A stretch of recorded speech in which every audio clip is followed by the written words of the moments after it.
Hello বন্ধুরা, আজকের এই ভিডিওতে আমি দেখাতে চলেছি কিভাবে কোকোপিট আমি আমার গাছের জন্য প্রিপেয়ার করে নিই। আর এই কোকোপিট বারটা আমি অনলাইনে অর্ডার করেছি। আমাদের এখানে যেহেতু কোকোপিট খুব একটা অ্যাভেলেবেল থাকে না, তো আমাকে অনলাইনেই অর্ডার করতে হয়। এটা কিন্তু ২ কেজির বার। আর দেখো ওরা খুব সুন্দরভাবে প্লাস্টিক দিয়ে র‍্যাপ করে পাঠিয়েছে যাতে জিনিসটা নষ্ট না হয়। তো এই প্লাস্টিকটাই আমি ১ম এ খুলে নিচ্ছি যাতে আমি এটা জলে চোবাতে পারি। প্লাস্টিক থাকলে অবশ্যই এটা জলে চোবানো সম্ভব হতো না। তো এই দেখো এটাকেই আমি এবারে এই দুটো গামলায় জলে দিয়ে চোবাবো।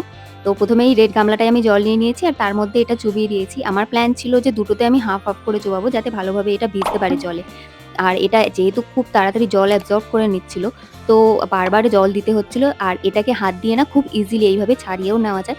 তো আমি হাত দিয়েই খুলে নিচ্ছিলাম যাতে হাফ এতে রাখা যায়।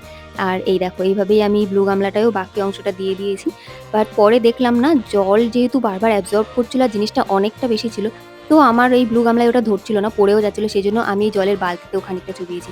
২৪ ঘন্টা এইভাবে চুবিয়ে রাখার পর কিন্তু পরের দিন আমি পেপারের মধ্যে করে পুরোটা মেলে দিয়েছিলাম। দেখো আমাদের ছাদে যেহেতু সিমেন্ট রয়েছে, সেইজন্য আমি খবরের কাগজ ইউজ করেছি, তার উপরে কোকোপিটটা রেখেছি। যাতে এতে সিমেন্ট না লেগে যায়। আর এটা একেবারেই ঝুরঝুরে হয়ে গেছে শুকিয়ে। এটাকেই এবার আমি স্টোর করে রাখবো আর পরে গাছের জন্য ইউজ করব। ভিডিওটি ভালো লাগলে লাইক করো আর চ্যানেলটা সাবস্ক্রাইব করে দিও।